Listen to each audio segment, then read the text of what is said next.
243.com. Pour les infos du pays, Téléweb. Pour les infos de la nation, Téléweb. ICNews 243. Aningi va montrer ICNews 243. Idéo qu'on ne tombera jamais. On doit bien se une zambité.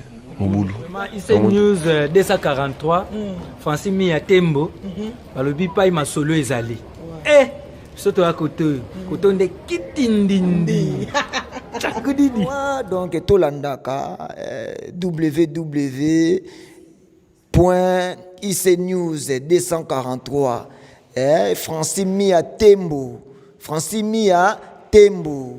Donc voilà quoi, ICNews 243 Francis Mia Tembo. Balobi toza awa quoi, ICNews 243 Mia Tembo, Pamela Chekola. Même moral toujours sans Francis Mia Tembo idéo Il est entré dans la diplomatie en 1990 par une affectation au consulat général à Milan, en Italie, en qualité de conseiller juridique et culturel. À Prague, où il arrivera en 1992, il ne fera que quelques mois pour être accrédité ensuite à Bakou, en Azerbaïdjan, comme chargé d'affaires ad interim. En 1994, Thomas Terstegen est revenu à Berlin pour être chargé du droit international du ministère des Affaires étrangères. Mais la carrière diplomatique proprement dite, il ne l'a faite qu'à Washington, aux États-Unis, à Sao Paulo, au Brésil, à Alger, en Algérie, et à Addis Abeba, en Éthiopie, dernière étape avant de rejoindre son poste à Kinshasa. La représentation diplomatique de la République arabe d'Égypte sera dirigée par M. Yousri Mohamed Khalil, né en 1964 et marié. Il est licencié en droit et titulaire d'un master en droit à l'Université du Caire. En Égypte, dont il est originaire, il a assumé les fonctions d'assistant adjoint du ministre des Affaires étrangères pour les traités internationaux. Diplomate de carrière, Yousri Mohamed Khalil a travaillé en Arménie, au Sénégal, en Slovénie et au Koweït. Il parle couramment l'anglais et le français. Le grec Papakostas est né à Athènes le 13 août 1965. Titulaire d'un diplôme de droit à l'Université d'Athènes, il est entré dans la carrière diplomatique en 1992. Au ministère des Affaires étrangères, Papakostas a servi à la direction de la politique étrangère et de sécurité commune de l'Union européenne, à la direction de l'intégration européenne et des politiques économiques et monétaires, à la direction des droits humains, minorités, réfugiés et migrants, à la direction de justice, des affaires intérieures et Schengen et au cabinet diplomatique du vice-ministre. En dehors de la Grèce, Papakostas était en poste respectivement aux ambassades de Grèce en Slovénie, en Suède, en Arménie et à la mission permanente de Grèce à l'Union européenne à Bruxelles. Il a également dirigé le bureau du Parlement grec au Parlement européen à Bruxelles. C'est en exécution de l'article 99 de la Constitution que le Premier ministre a déclaré hier son patrimoine mobilier et immobilier auprès de la Cour constitutionnelle. Cette déclaration écrite de Sami Badibanga-Ntita vient donner un coup de pouce dans la lutte contre l'enrichissement illicite et la corruption en République démocratique du Congo. Images et commentaires. Dans cette déclaration écrite remise au greffier en chef de la Cour constitutionnelle, figure la liste détaillée du patrimoine mobilier et immobilier de Sami Badibanga-Ntita. Actions, parts sociales, terrains non bâtis et autres immeubles, tout a été déclaré avec indication de titres pertinents. Ce tag légal posé par le Premier ministre est d'une extrême importance pour la RDC.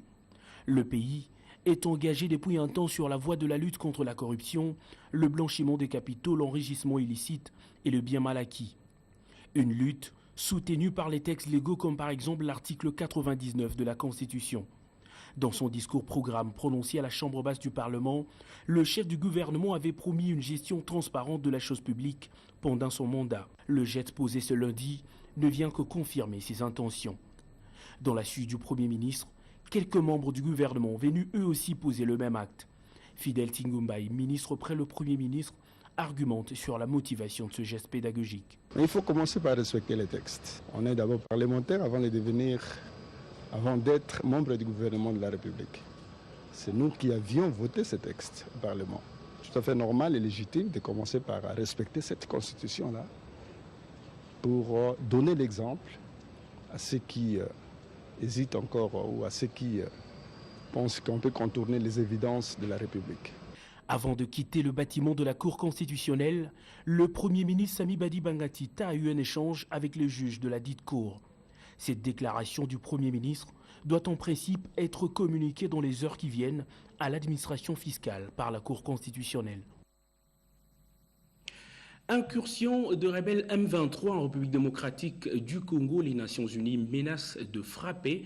Déclaration de Maman Sidikou, représentant spécial du secrétaire général des Nations Unies en République démocratique du Congo, sortir d'une séance de travail tenue avec le vice-premier ministre, ministre des Affaires étrangères, Léonard Chioukitundu. Des précisions dans ce reportage de Françoise Bouelabouaki. Le ton est sérieux. Les Nations Unies ne s'expliquent pas la présence des ex-combattants M23 sur le sol congolais. Maman Sidikou, représentant du secrétaire général des Nations Unies en RDC, et Saïd Djinit, son représentant dans la région des Grands Lacs, sont venus faire le point avec la partie congolaise, représentée par Léonard Chioukitundu, vice-premier ministre, ministre des Affaires étrangères et de l'intégration régionale. L'objet essentiel de cette rencontre, c'est pour faire évoquer la tension qui est née de ces informations qui font état d'incursion des ex-combattants M23 en RDC, qui est une source de préoccupation évidemment pour les Nations Unies, qui font partie du processus de la déclaration de Nairobi. Et nous avons fait le point avec le vice-premier ministre et nous allons également d'ici nous rendre en fin de journée en Ouganda pour rencontrer le président Museveni et les autorités de ce pays pour également écouter un petit peu la version et les éléments d'information dont ils disposent au niveau de l'Ouganda pour voir comment nous allons tous aider à faire en sorte que des situations comme celles qui sont évoquées ne provoquent pas des situations de tension. Nous souhaitons que le Congo et la région cheminent dans des conditions pacifiques, de tranquillité, en particulier ce pays qui aujourd'hui est engagé dans un dialogue prometteur. Voulons que toutes les conditions de stabilité accompagnent le Congo pour la mise en œuvre de l'accord du 31 décembre. Les Nations Unies ne vont pas hésiter à prendre position. Nous travaillons de concert et de façon assez précise avec les forces armées congolaises pour identifier les points d'entrée, la présence. Donc nous échangeons les informations, nous continuons à suivre la situation, mais je peux vous dire aussi une chose, tout règlement doit être politique régional. Mais si les forces armées, ou en tout cas les ex-combattants du M23, se pointent au Congo, c'est la responsabilité du gouvernement congolais, c'est évident, mais c'est la responsabilité aussi de la MONUSCO de leur barrer la route. N'oubliez pas ce qui s'est passé en 2012. Alors s'ils viennent, nous serons en position pour les combattre et les neutraliser. Faut pas poser plus de problèmes en RDC, rappellent les interlocuteurs du patron de la diplomatie congolaise. Les Nations Unies se souviennent de la bonne ambiance qui avait caractérisé les derniers échanges tenus à Kinshasa autour de la question M23. Le message est très clair. Nous cherchons une solution politique à tout problème. C'est pour ça que les gens du M23, Saïd peut le rappeler encore, étaient ici. Tout s'est bien passé. Personne ne les a menacés. Ils ont pris part à la discussion. Les décisions ont été prises. Ils sont repartis tranquillement. Je pense qu'il faut continuer sur cette dynamique-là et non pas le tambour de guerre. Parce que le tambour de guerre, là, nous sommes obligés d'être présents et de barrer la route à qui que ce soit qui est en train de poser plus de problèmes que nous avons au Congo. Pour une prise en charge régionale, cette question va occuper les échanges au sommet de l'Union africaine annoncé à Addis Abeba dans les tout prochains jours. L'aéroport national de Bouta dans le Bas-Zuélé doit être élevé aux standards internationaux. La question a été reprise au cours des entretiens qu'a eu le gouverneur de province avec le vice-premier ministre en charge de transport et voies de communication. De précision dans ce reportage de Pierre Mbouyou Saïdi.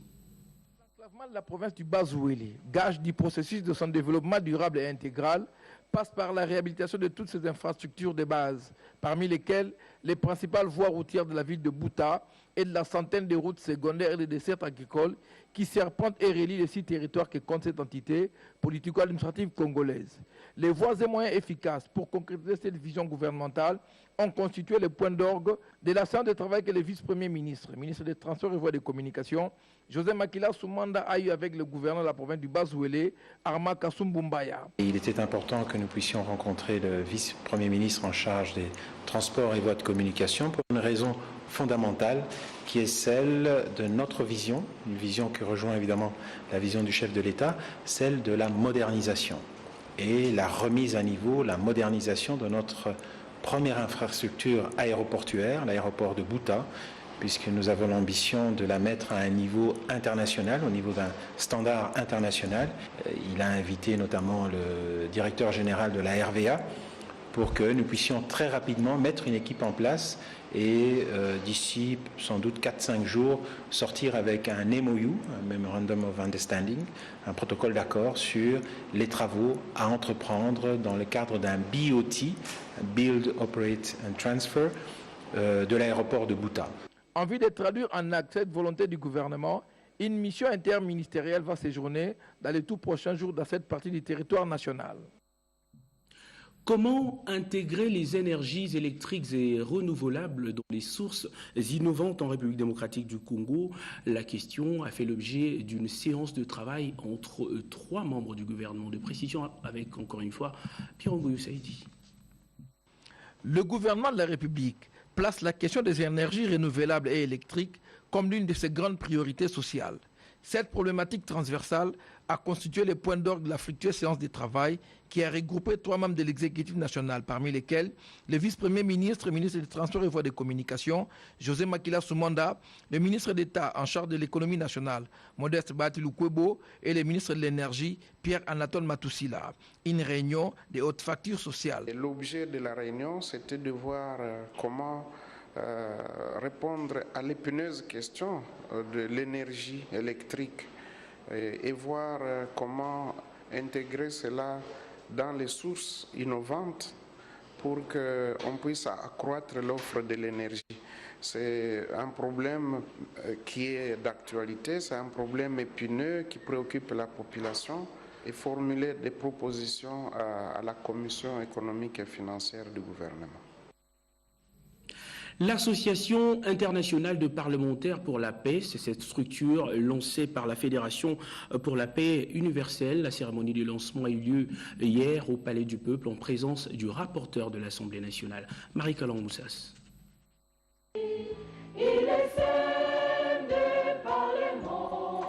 L'Association internationale des parlementaires pour la paix poursuit entre autres objectifs la promotion de la bonne gouvernance dans tous les secteurs de la société, le développement des programmes d'éducation de haute qualité pour les parlementaires. À Kinshasa, le lancement de cette association LRDC a eu lieu le 21 janvier dernier au Palais du Peuple. C'était également la cérémonie d'adhésion officielle des parlementaires pour la paix de la République démocratique du Congo à la grande association internationale. Cette conférence a été rehaussée par la présence du rapporteur général du bureau de l'Assemblée nationale, représentant du président de la Chambre basse du Parlement. L'Association internationale des parlementaires pour la paix que nous venons de lancer est un outil d'essence et combien utile pour notre pays, la RDC. Elle est le fer de lance de l'ère de l'évolution du Caire pour laquelle les fondateurs, le révérend Dr Sam Moumou et son épouse ont sacrifié toute leur vie. Cette conférence fait suite à celle de Ouagadougou au Burkina Faso, tenue du 8 au 10 août 2016. La Fédération pour la paix universelle, organisatrice de cette manifestation, a remis au président de l'Assemblée nationale, représenté par le rapporteur, un diplôme pour la paix. S'en est suivi la remise du diplôme d'ambassadeur pour la paix à certains députés nationaux. En outre, la cofondatrice de la Fédération pour la paix universelle, Dr Moon, s'est exprimée à travers un message lu par le député national Koumou Frey. Cette conférence a été agrémentée par la chorale Nouvel Espoir, qui a interprété des cantiques autour du thème de l'unité et de la paix. Le ministre d'État en charge de l'économie nationale, Modeste Batilou-Kwebo, s'est entretenu avec quelques investisseurs canadiens sur la table des discussions, la diversification de l'économie nationale. Sandra Niagui. La diversification de l'économie nationale, l'une des 28 mesures urgentes du gouvernement pour la stabilisation et la relance économique du pays, passe aussi par l'agriculture et l'agro-industrie.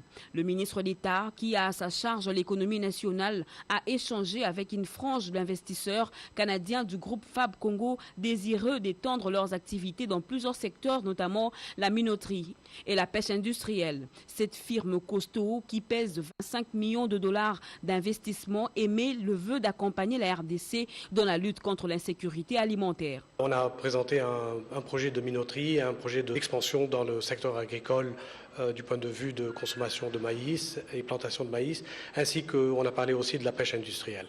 Avec son Excellence, on a passé en revue tous les programmes d'allègements fiscaux qui pouvaient être présentés et toutes les facilités qui peuvent être présentées aux investisseurs étrangers. C'est une démarche qui tombe à point nommé, a dit le ministre d'État Modeste Bahati, au moment où le chef de l'État, Joseph Kabila Kabange, a instruit le gouvernement de tout mettre en œuvre pour booster le secteur agricole dans la droite ligne de la diversification de l'économie afin de contenir les effets de la crise économique qui menace d'anéantir tous les efforts consentis pendant plus d'une décennie.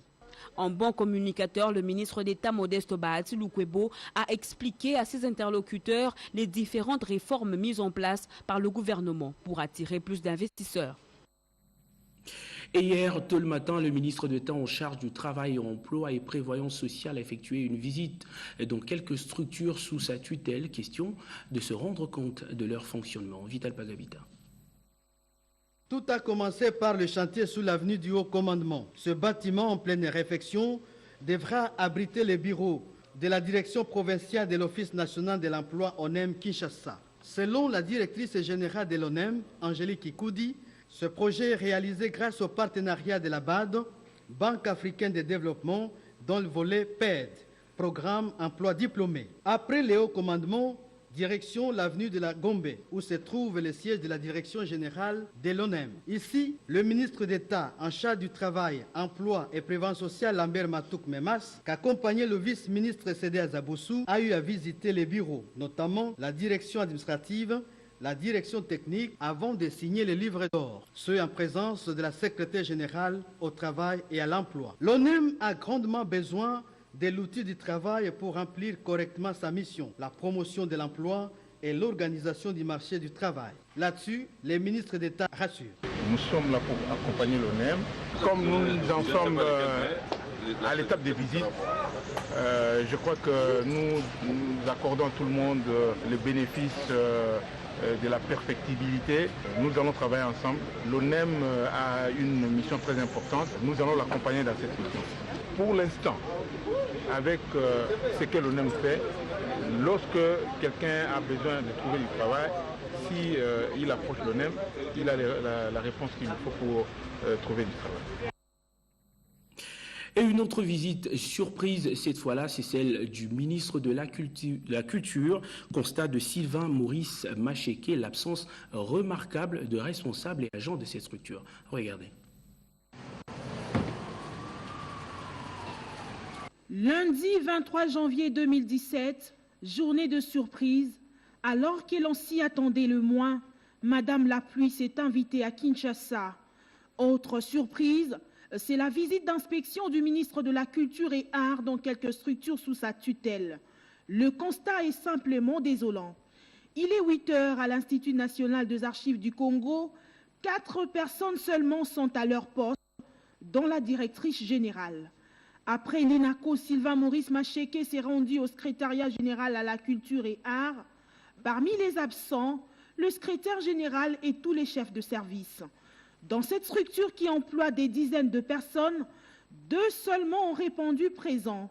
Furieux, le ministre n'a pas manqué de lâcher quelques mots. Donc ici pour vous, le travail commence à quelle heure? Bon, à 8 heures. À 8 heures. Donc il est 9 heures. C'est-à-dire la pluie constitue pour vous un motif d'excuse, pour dire on ne peut pas venir au travail. Et après, vous attendez à ce que l'État congolais puisse vous payer. Qu'est-ce que vous donnez à l'État congolais en contrepartie? Vous devez être là à l'heure. Donc le travail, on suppose que le travail commence normalement c'est à 7h30. Donc vous avez 8 heures de travail. Et vous venez à 10h, à midi et à 14h, vous repartez. Parce que c'est l'État. Et on trouve ça normal. C'est pas normal.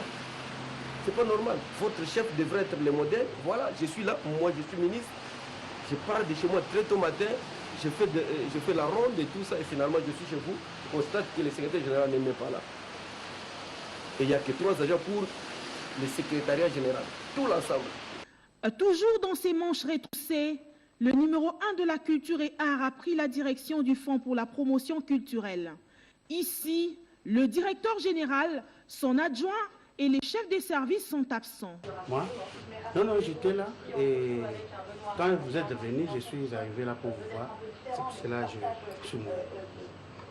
Il y a tous ces patrons-là, ils ne sont pas venus, ils ne sont pas encore là.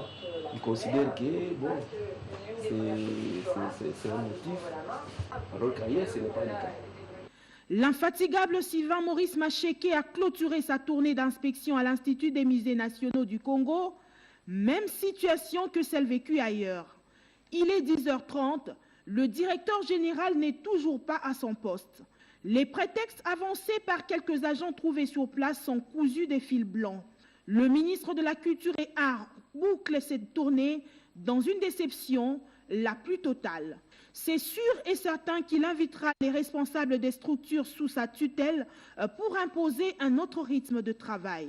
Le travail commence à 7 heures juste au plus tard et Sylvain Maurice Macheke est déjà au poste dès les premiers chants du coq. N'hésitons pas que le succès appartient à ceux qui se réveillent tôt. Les femmes membres du caucus des femmes congolaises sont en séminaire de renforcement de capacité sur la participation de la femme dans le processus électoral, séminaire lancé hier à Kinshasa. Marcelo Monanteba. Cet atelier de 2 jours placé sous le thème « Femmes et enjeux électoraux en RDC » organisé par le caucus des femmes congolaises entend se donner les moyens pour améliorer le taux de participation de la femme à l'opération de l'enrôlement des électeurs en cours dans les 12 provinces de la première et de la deuxième ère opérationnelle, quand l'on sait que le taux de la femme avoisine seulement les 42%. Mesdames les ministres du genre, enfants et familles et jeunesse et initiation à la nouvelle citoyenneté, Marie-Louise Mwangué Magui Kiala côtoyait le président de la CENI, invité de marque de ces assises. Pour Marie-Louise Mwangué, la femme, qui représente un poids démographique important dans notre pays, doit user de la nécessité de maximiser ses chances dans l'espace politique. Marie-Rose Mutombo, présidente de CAFCO, de nombreux défis restent encore à relever en vue d'une participation citoyenne. Le président de la CENI s'est défini comme un grand allié dans le combat que mènent les femmes congolaises pour l'amélioration de leur score électoral, avec comme soubassement une participation significative à l'opération de l'enrôlement. Ces problèmes posés, les femmes se sont organisées en réseau, convoqué cet atelier national pour élaborer une stratégie qui va nous permettre de changer la donne. La CENI est venue donner les éléments techniques et nous pensons qu'à partir de ce moment-là, elles vont réfléchir avec la CENI et demain vont sortir avec un plan national qui donnerait la stratégie. Le président de la CENI sollicite le soutien des femmes pour un matraquage systématique en vue de penser des stratégies en interne. La RDC a fait entendre sa voix à Genève sur la question des droits des enfants. La clôture de ce travaux est intervenue il y a peu. Les conclusions de ces assises dans ce reportage de Angèle Landemabiala. La ratification du protocole facultatif à la Convention des droits de l'enfant concernant la vente d'enfants, la prostitution des enfants et la pornographie mettant en scène les enfants, la République démocratique du Congo a continué ses efforts de renforcement et de transformation importantes de son cadre juridique par l'adoption des textes qui ont une incidence sur la protection des droits de l'enfant. Le comité a invité la partie congolaise à intensifier de manière significative ses efforts pour protéger les enfants et garantir leur droit à la vie, à la survie et au développement, notamment en faisant tout son possible pour mettre fin au conflit armé. Le comité recommande en outre à l'État partie de s'attaquer au taux élevé de mortalité infantile, juvénile et maternelle, aux décès causés par des maladies évitables et au VIH-Sida. Concernant les conflits armés justement, les 2 membres du gouvernement ont signifié que l'armée congolaise ne recrute pas d'enfants. Le gouvernement s'insurge contre les groupes armés qui mettent les enfants au devant de la scène, a dit Marie-Ange Mouchobekwa. Il n'y a que les groupes armés qui recrutent des enfants soldats et ne sont pas sous l'autorité du gouvernement congolais. Les groupes armés se comportent sur notre territoire comme des terroristes. Et pour nous, ce sont des terroristes. Nous devons les combattre avec les mêmes moyens que tous les pays du monde utilisent pour combattre le terrorisme, pour sécuriser leurs citoyens et pour défendre l'intégrité de leur territoire. Mais qu'en est-il du protocole y afférent? Marie-Louise Mouangué répond. Il y a lieu d'indiquer que le gouvernement est en train de mettre en place un mécanisme de lutte contre ces phénomènes à travers la création d'une commission nationale de lutte contre la traite des êtres humains. Ce plan d'action devra indiquer au gouvernement le contour budgétaire pour sa mise en œuvre. Nous indiquons que notre pays a un régime juridique moniste où les conventions et traités priment sur nos lois, si bien que nos juges et tous les acteurs internes les appliquent en priorité, bien sûr en respectant la constitution de notre pays. Lors de la présentation de ce 3e, 4e, 5e rapport de la République démocratique du Congo sur la mise en œuvre de la Convention relative aux droits de l'enfant, les participants ont félicité le gouvernement congolais qui ne ménage aucun effort dans la protection de l'enfant congolais. Mais ils ont aussi formulé plusieurs résolutions, entre autres la mise en place d'un plan d'action en faveur de l'enfant congolais qui couvre tous les besoins de l'enfant relatifs à la Convention. Le ministre de la Santé, Odi Ilunga, a échangé avec quelques personnalités, notamment l'ambassadeur du Royaume de Belgique en République démocratique du Congo, le représentant de l'UNFPA et une délégation de l'USAID au centre des entretiens, la coopération dans le domaine de la santé.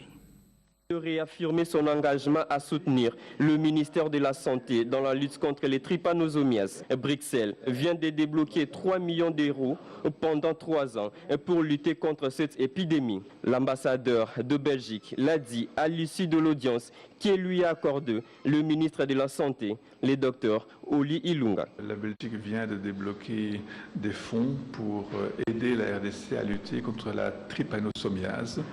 En fait, ce sont des fonds que nous destinons à l'acquisition de moyens diagnostiques et de moyens thérapeutiques pour parvenir, dans toute la mesure du possible, à éliminer la maladie dans 90% des zones de santé ici en RDC. Il s'agit d'un montant de 3 millions d'euros par an et le ministre de la Santé m'a expliqué combien cette aide était la bienvenue. De son côté, l'UNFPA s'épanche sur la santé de la mère et de l'enfant. Son représentant s'est réjoui de l'attitude du ministre Oli Ilunga de la Santé.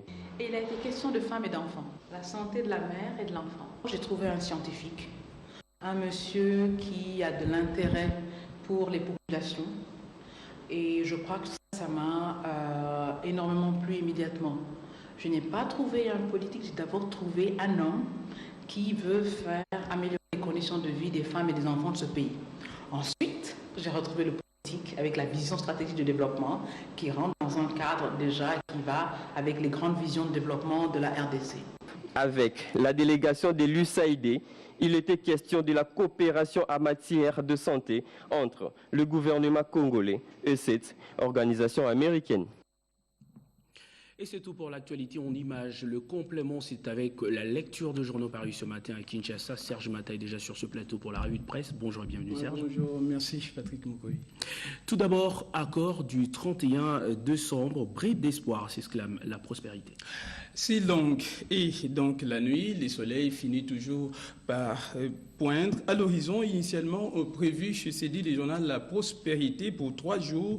Les négociations directes conduites sous les bons offices de la Sainte-Cour totalisent aujourd'hui plus ou moins 48 jours, soit 1 mois et demi depuis le démarrage donc des travaux le 8 décembre 2016. Malgré la signature de l'accord intervenu le 31 décembre 2016, les Congolais se disent hâte de voir aboutir le plus tôt possible et dans les meilleures conditions des travaux sur les arrangements particuliers relatifs à la mise en place du Conseil national des suivis de l'accord politique et du processus électoral, la constitution également du gouvernement et tant d'autres prennent également fin, du moins selon les journaux, les maximum 6. C'est OK pour les SENSA, mais ça n'est pas encore pour les gouvernements. Les négociations directes sur l'arrangement particulier ont enregistré un pas. Et oui, depuis ce lundi 23 janvier dans la soirée, sur la question de la préséance entre les 3 premiers vice-présidents du Conseil national des suivis de l'accord. Notamment, il a été convenu, d'après les journaux, les maximums qu'elle soit ou qu'elle sera finalement collégiale sur la composition également de la plénière du SENSA. Aussi, un accord a été trouvé, affirme les mêmes journaux, les maximums aujourd'hui, mardi 24 janvier 2017. Les discussions se poursuivront sur la répartition des portefeuilles ministériels et surtout, rassure les mêmes journaux, les maximums sur les mondes de désignation du futur Premier ministre. Nous restons toujours, Serge, dans les lignes de journaux. Un accord trouvé sur le NSA, mais le plus dur reste à faire. Pour les évêques catholiques, du moins, nous signale ici les journaux Les Maximum et déjà Étienne Tshisekedi est indisponible d'après les mêmes journaux Les Maximum. Et oui, et pendant qu'il s'est discuté encore ferme hier, lundi 23 janvier 2017, au centre interdiocésain de Kinshasa, sur la composition du Conseil national des suivis de l'accord politique conclu le 31 décembre dernier, lorsque l'information est tombée, et selon ces papiers publiés par les journaux Les Maximum, les présidents désignés à l'unanimité par l'accord de la Saint-Sylvestre doit incessamment, d'après ces journaux, donc se rendre en Belgique, effectuer un check-up médical, c'est dit Les Maximum. En fait, c'est dit-il, un déplacement pour des raisons de santé. Dans la même ligne, les journaux Forum des As indiquent que l'évacuation d'Étienne Tshisekedi est donc confirmée pour ce mardi vers Bruxelles, car l'avion qui va donc les transporter les leaders Maximum pour la Belgique s'est déjà posé depuis hier sur les tarmacs de l'aéroport international d'Ndjili, un simple voyage longtemps programmé mais qui a été plusieurs fois reporté, à rassurer les porte-parole de l'IDPS cités par les quotidiens. Et dans la presse également, ce matin, Serge, le prélat menace les politiques. Aux négociations directes sur l'arrangement particulier, il y a un peu de tout, y compris, c'est dit des journaux Les Maximum, des menaces à peine larvées, explique-t-il. À ces jeux-là, tout le monde s'adonne. Les évêques ont décidé, d'après ces papiers, de ne plus y aller par le dos de la cuillère et de proposer des pistes de sortie là où les politiques ne trouveraient donc pas attente, comme quoi c'est une responsabilité devant l'histoire. C'est que les potentielles continuités d'idéologie des héros obligent. Pour l'ambassadeur Théodore Mougalou, c'est dit les journaux Les Potentiels après les dialogues, il faut renouveler la classe politique.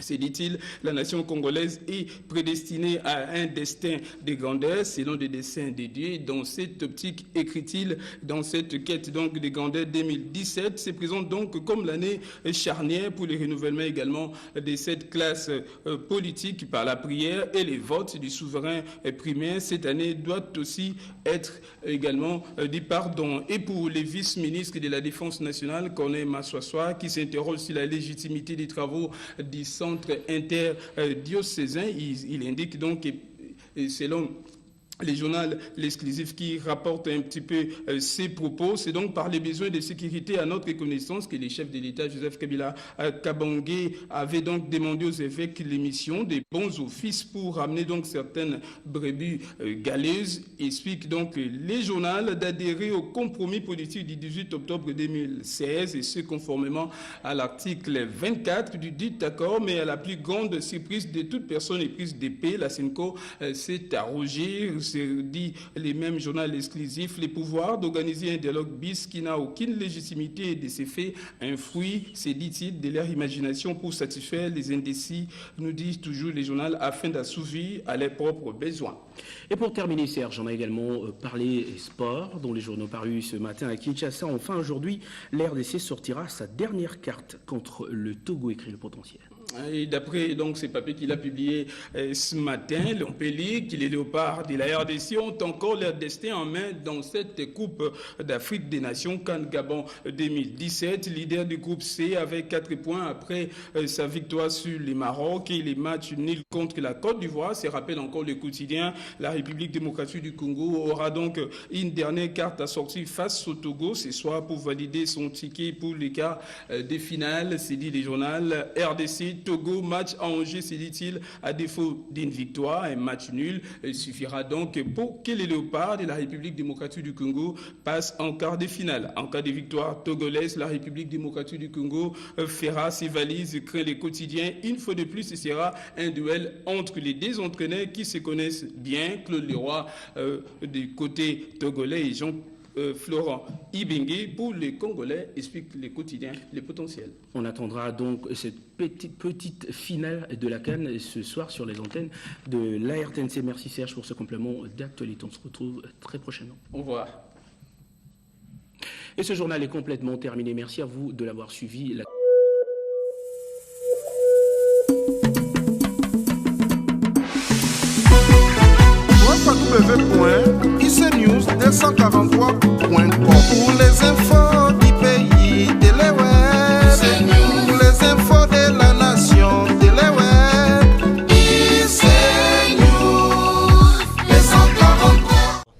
micro, IC News 243, idéo qu'on ne tombera jamais. On doit bien se soyez embêtés.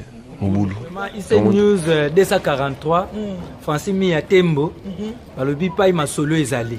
Eh, surtout à côté de Kitindindi.